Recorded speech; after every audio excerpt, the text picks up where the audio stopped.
Bismillahirrahmanirrahim. Assalamualaikum warahmatullahi wabarakatuh. Apa kabar anakku semua? Semoga kita semua selalu sehat dan selalu dalam lindungan Allah. Kali ini Ibu akan membahas bab 3 kelas 11 Sejarah Indonesia, yaitu dampak perkembangan kolonialisme dan imperialisme di Indonesia. Ya. Sebelum mulai, Ibu tanya dulu, apakah kalian sudah pernah minum kopi? Atau minum kopi setiap hari? Kopi merupakan tanaman yang sangat populer di Indonesia. Masyarakat Indonesia mulai mengenal tanaman kopi pada masa tanam paksa. Pada masa itu, kopi merupakan salah satu komoditas yang laku di pasar internasional. Hingga saat ini, biji tanaman kopi diolah menjadi minuman yang dapat dinikmati semua kalangan. Bahkan, tanaman kopi yang dihasilkan beberapa daerah di Indonesia memiliki kualitas dan aroma yang unik. Sehingga dapat disimpulkan, pada masa kolonial Belanda membawa dampak yang masih dapat dirasakan sampai sekarang. Apa saja dampak kolonialisme bangsa-bangsa Eropa di Indonesia? Bidang apa saja yang dialami dampak kolonialisme dan imperialisme? Mari kita temukan jawabannya dalam pembahasan bab ini. Sebelum mulai pembahasan, kita lihat dulu tujuan pembelajaran. 1. Setelah membaca teks tentang dampak kolonialisme di bidang politik dan ekonomi, peserta didik mampu mengidentifikasi dampak kolonialisme di bidang politik dan ekonomi secara mandiri. 2. Setelah berdiskusi secara kelompok, peserta didik mampu menganalisis dampak kolonialisme di bidang sosial dan budaya, serta pengaruhnya terhadap kehidupan masa kini. 3. Setelah melakukan penelusuran literatur, peserta didik mampu mengkomunikasikan cerita sejarah mengenai dampak kolonialisme di Indonesia dalam berbagai bidang secara santun. 4. Setelah mengerjakan tugas-tugas tentang dampak kolonialisme dan imperialisme di Indonesia, peserta didik membiasakan berpikir kritis, bersikap jujur, dan bertanggung jawab dalam kehidupan sehari-hari secara tepat. Mari kita mulai. Dampak kolonialisme di bidang politik pada masa pemerintahan VOC tahun 1602 sampai 1799. Pengaruh VOC di Indonesia diawali dengan kedudukan mereka di Batavia. Dalam perkembangannya, VOC mulai turut campur dalam kehidupan kerajaan-kerajaan lokal. VOC memanfaatkan konflik yang terjadi dalam kerajaan lokal, diantaranya 1. Campur tangan dalam urusan politik kerajaan. 2. Penguasa pribumi menjadi bawahan VOC. 3. Menerapkan politik adu domba atau divide et impera yang menyebabkan perpecahan di kalangan keluarga kerajaan.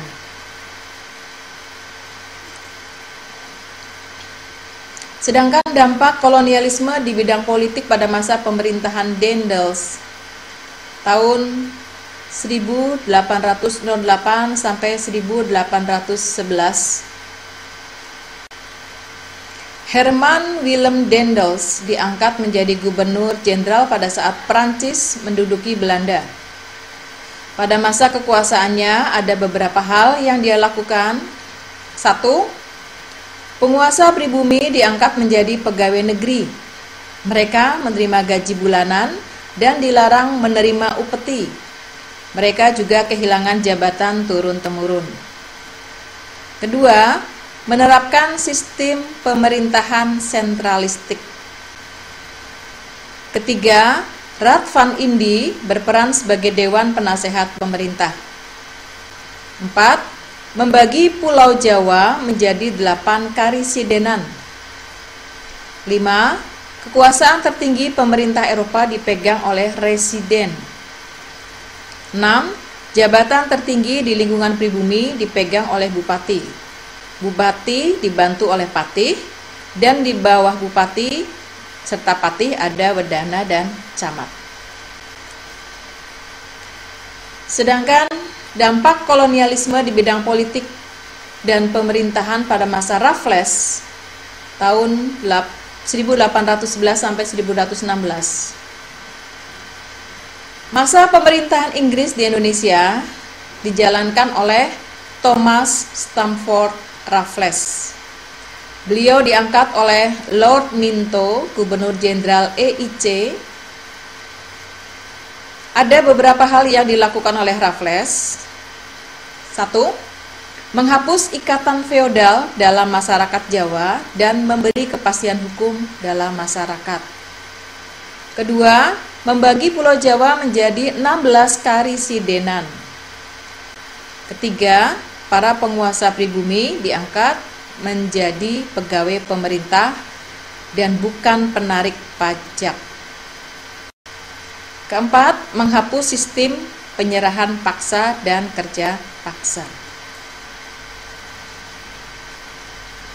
Lalu, dampak kolonialisme di bidang politik dan pemerintahan pada masa kolonial Belanda tahun 1830 sampai 1942.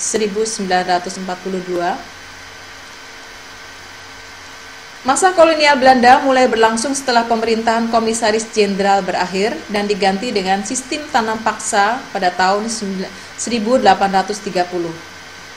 Sejak saat itu, kekuasaan tertinggi di Hindia Belanda dipegang oleh Gubernur Jenderal. Pada masa ini terjadi beberapa hal, diantaranya muncul gagasan Pax Neerlandica atau Perdamaian Neerlandica yang dicetuskan oleh Gubernur Jenderal J.B. van Hees yang bertujuan menyatukan seluruh wilayah Hindia Belanda di bawah kekuasaan Belanda. Gagasan Pax Neerlandica itu menjadi cikal bakal berdirinya Negara Kesatuan Republik Indonesia setelah diadakannya proklamasi kemerdekaan pada tanggal 17 Agustus 1945. Kemudian yang kedua, lahirnya organisasi-organisasi pergerakan nasional dan Volksraad atau Dewan Rakyat. Bagaimana anak-anak? Apakah sudah jelas? Ya, semoga kalian menyimak dengan seksama.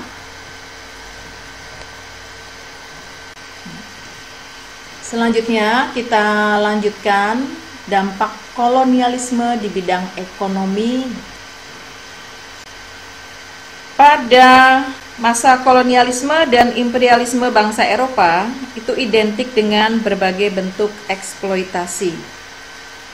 Pada awal kedatangannya, bangsa-bangsa Eropa mengeksploitasi rakyat dalam produksi tanaman rempah-rempah. Dalam perkembangannya, praktek eksploitasi juga terjadi pada sumber daya manusia di berbagai wilayah Indonesia. Meskipun demikian, kolonialisme bangsa Eropa di Indonesia juga mendorong perkembangan kegiatan perekonomian. Sekarang kita lihat dampak kolonialisme di bidang ekonomi pada masa VOC. Praktek eksploitasi VOC mulai terjadi di Kepulauan Nusantara dari tahun 1605. Ada beberapa hal yang terjadi antara lain: 1. Secara umum, praktek eksploitasi VOC berupa tanam paksa, penyerahan wajib, monopoli perdagangan, dan penyewaan pajak. Yang kedua, monopoli perdagangan VOC berpusat di Maluku berupa kegiatan perdagangan rempah-rempah, dan juga di Banten berupa kegiatan perdagangan lada. Yang ketiga, VOC melaksanakan verplichte revelansi atau penyerahan wajib, dan kontingenten atau pajak sewa tanah. Kedua kebijakan ini berkaitan erat dengan para penguasa pribumi yang memperoleh kekuasaan dengan bantuan VOC. Sedangkan dampak kolonialisme di bidang ekonomi pada masa Daendels. Terjadi perubahan sistem perekonomian tradisional ke sistem perekonomian modern. Tanah-tanah milik raja berubah menjadi tanah milik pemerintah kolonial. Ada beberapa hal yang terjadi antara lain. 1. Perubahan status tanah menyebabkan petani wajib membayar pajak. Membayar pajak penjualan hasil bumi kepada pemerintah kolonial. Yang kedua, adanya pembangunan jalan raya Pos Anyer, Jawa Barat sampai Panarukan sepanjang 1000 km. Dibangun dengan cara kerja paksa atau rodi yang memakan korban. Tapi di sisi lain, jalan raya Pos ini juga mempermudah akses perdagangan. Bagi kalian yang rumahnya atau kotanya terletak di Pantura, ya, itu juga bisa melihat atau ikut merasakan jalan yang dulu dibangun pada masa Daendels. Kita lanjutkan. Dampak kolonialisme di bidang ekonomi pada masa Raffles. Masa pemerintahan Raffles yang berlangsung 5 tahun berupaya memberikan peluang ekonomi yang didukung kepastian hukum, usaha yang memunculkan kegiatan perdagangan bebas. Kondisi ini didukung oleh penerapan sistem sewa tanah atau land rent. Hal ini berakibat 1. Sistem sewa tanah yang diterapkan Raffles mendorong pemerintah kolonial menerapkan pajak tanah. 2.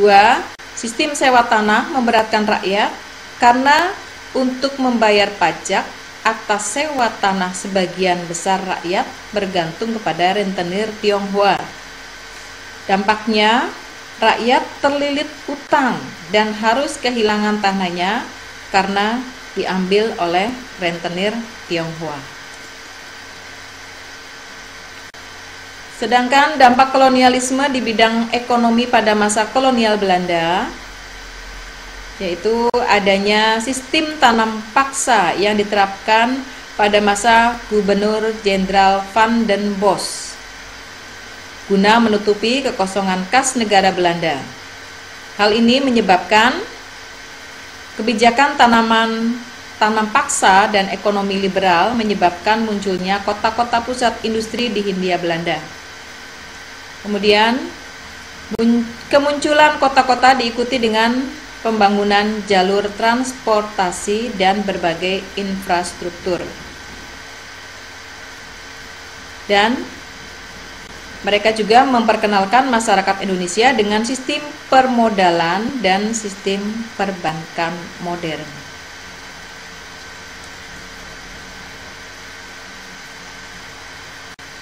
Kolonialisme di Indonesia juga berdampak di bidang sosial budaya. Ini ada beberapa hal. Apa saja dampaknya di bidang sosial budaya? Bidang sosial budaya erat kaitannya dengan perkembangan kultur masyarakat. Pengaruh kolonial Eropa terhadap kehidupan sosial budaya bangsa adalah sebagai berikut. 1. Lunturnya feodalisme karena penguasa kolonial berhasil menggeser hak-hak istimewa para penguasa pribumi dengan merubah penguasa pribumi yang dihormati rakyat menjadi pegawai pemerintah. Kedua, perkembangan stratifikasi sosial pada masa kolonial diatur menurut hukum ketatanegaraan Hindia Belanda. Ketiga, melakukan program migrasi untuk meratakan penduduk yang semakin banyak jumlahnya. Keempat, perubahan gaya hidup masyarakat terutama dalam gaya berpakaian dan juga cara penyajian makanan. Kelima, kedatangan bangsa Eropa juga membawa semangat penyebaran agama Nasrani. Masih ingat dengan 3G ya, Gold, Gospel, Glory. Kemudian yang keenam, bangsa Eropa juga membawa perkembangan arsitektur barat. 7. Bangsa Eropa juga memperkenalkan beberapa alat musik antara lain biola, piano, gitar, cello, bass, flute, saksofon, dan horn. Juga mulai diperkenalkan seni sastra Eropa. Kita lanjutkan. Bagaimana dengan dampak kolonialisme di bidang pendidikan? Perkembangan pendidikan pada masa kolonial berkaitan erat dengan kebijakan politik etis. Pemerintah Belanda membangun sekolah mulai dari tingkat dasar hingga perguruan tinggi, antara lain. Kita lihat di sini ada Eerste School atau sekolah angka 1 dan Tweede School, sekolah angka 2, yang kemudian dirubah menjadi HIS atau sekolah dasar. Di tingkat lanjut ada juga didirikan AMS, HBS, MULO, dan di tingkat sekolah tinggi ada OSVIA, STOVIA, NIAS, dan sekolah kejuruan lain. Kalau kamu ingin tahu apa itu singkatan HIS, MULO, HBS, dan sebagainya, silahkan bisa mencari di buku paket ataupun di LKS. Itu saja keterangan dari Ibu dalam pembahasan bab 3. Semoga kalian jelas dan nanti kalian bisa mengerjakan tugas-tugas dengan baik. Kurang lebihnya mohon maaf. Assalamualaikum warahmatullahi wabarakatuh.